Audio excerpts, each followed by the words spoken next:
How do I recommend this show? I can't.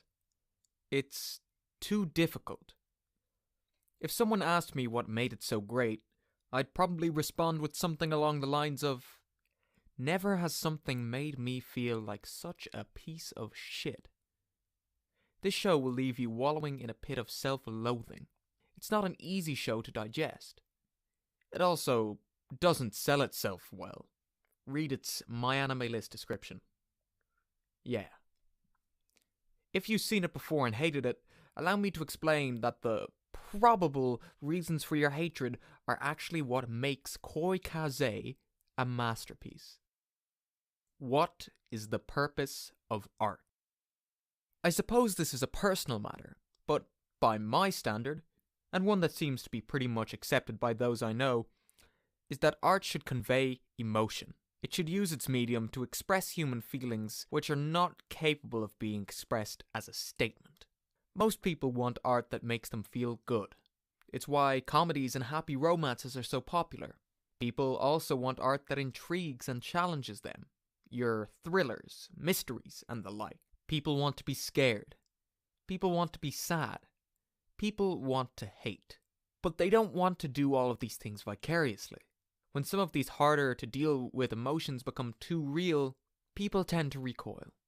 I believe that experiencing these emotions at their fullest extent is an important part of the human experience. And when a show manages to do that, make me fear for safety, make me feel sad for me, make me hate me, I think it's managed to do something incredible, at least in my eyes.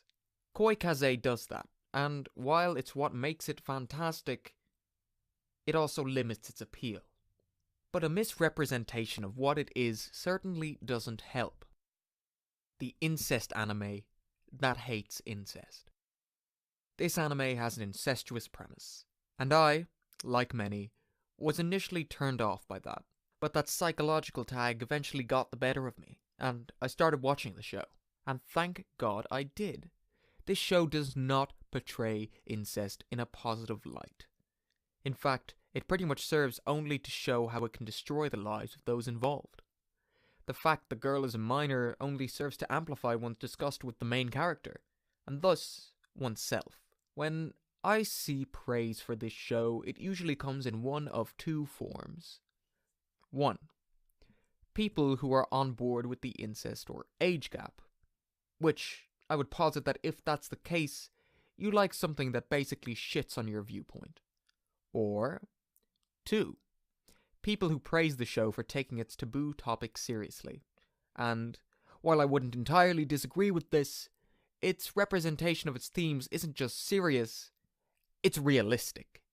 It shows how society would react if this were to really happen, and all the problems that it would cause. If this show's premise makes you want to not watch it, then you absolutely should.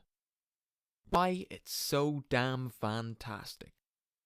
I'll give a brief background for anyone who hasn't watched the show, before I get into the logistics of why I think it's so fantastic. But I implore you to watch the show, instead of watching further, and then, of course, coming back to this video and watching it. Show centers around Kosuhiro Saiki, a 27-year-old wedding planner, coming off a breakup. He meets a high school girl, 15-year-old Nanaka Kohinata. They go to a theme park, share a moment together, and as they go to head their separate ways, they find out they are siblings who haven't seen each other in years, and they'll be living with each other from now on. That's our setup. It's what happens from here on out that makes the show memorable. What makes it great is the way the two aforementioned characters are written, and how the audience projects itself onto Saiki, our main character. Saiki and Nanaka. Kaze is a character-driven story. Its strengths and failures are intrinsically tied to how well written its characters are, the believability of their actions, and having said actions be intriguing. Explaining why this show is great is difficult, but to do so I want to focus on Saiki's character, and how we interact with him. Nanaka will be analysed from the perspective of her brother, to an extent, because that's how we as an audience see her. Saiki. Why Psyche makes this show great will be broken down into 3 main facets. 1. How we as an audience tend to project onto a character. 2. Lust versus love. And 3. How he is a truly awful person. Audience projection. Audience projection is something that happens in almost every show.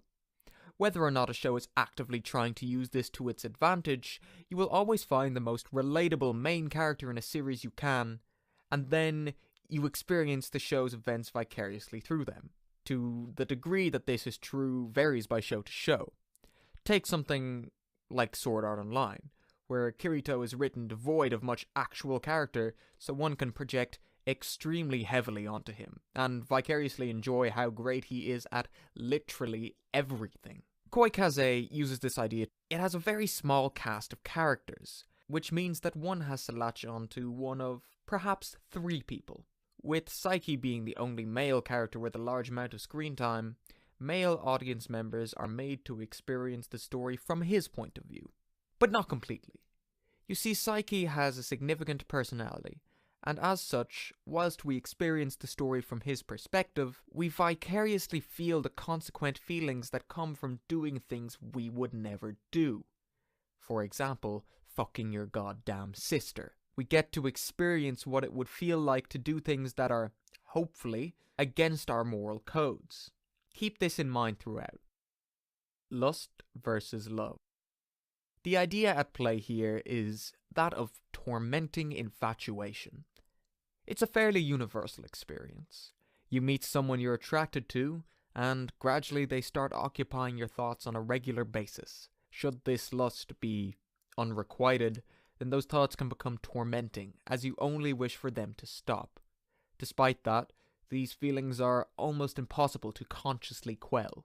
Psyche feels this type of lust for Nanaka, having met her again without the knowledge of their relationship, but instead of it being one-sided, he ends up finding out that he could fulfill these desires if he wanted to. It is his love for Nanaka as a sister that prevents him from immediately acting on it. The real kicker here is that, as an audience, we can see Nanaka's innate appeal, easily. To us, she's a pretty, young girl who only wants to make us happy. But she's also the sister of the character we experience all this through. It made me feel sick that, while personally liking Nanaka as a character, I was experiencing this vicariously as her brother. The way we interact with the characters is crucial to making us feel something new from experiences we've had before, turning lust into disgust at oneself. Psyche is just an awful person. Like really, putting everything else about him aside. He went on a date with a high school girl at 27. That's pretty weird no matter which way you slice it. Psyche does things, says things that we would never do and say, and we experience how we might feel if we were to do those things. Masturbating to the thought of your sister being one, it makes you feel disgusted with yourself, I hope. Watching the show will, of course, give you a general idea of what makes him a subjectively, although I would say he is, bad person. But what really makes things hard to stomach is that he actually ends up going all the way with his sister. We want to think that he, and thus ourselves, has some shred of decency left up until this point. The experiencing of all these things will obviously differ for different people. Where they draw the line with Psyche's actions will affect the growing tension that the show seems to be engulfed by. After the first few episodes, I could feel the weight of the show's seemingly inevitable conclusion bearing down on me with suffocating force. The finale was particularly difficult to watch because I just didn't want to see what I knew was coming. The feelings these things inspired in me were very tough to swallow. But I think that's a good thing. Nanaka. The last part of this is about Nanaka. Like I said before, she's written to be appealing, but she's also written in a way that makes us want to disregard that innate appeal. By this, I mean she isn't quite mature enough to make the decisions she ends up making. She's at that age where she's not a kid, but yet not an adult. She doesn't understand that her feelings towards her brother are not that of love, but lust. We know this, he knows this, and it makes that last episode so much more painful. Not only are we, or Psyche, doing something society deems morally reprehensible, but we are taking this innocent girl down with us by doing so. I think it's telling that in the final scene, where the two go to a park, the one where they first reconnected, and start playing in the dirt, people start looking at them like they're weird and not wanted to be there, paralleling the effect of what they've just done will have on them. The park is revealed to be closing soon, again paralleling what has become of their relationship and what will become of it in the future. The two part at the park entrance. We see them smiling at each other as Nanika walks away from Psyche in the final shot, smiling whilst heading down a path that will cause her so much pain. I hope you enjoyed this video on Kaze. If you did, please like and subscribe. And thanks for watching.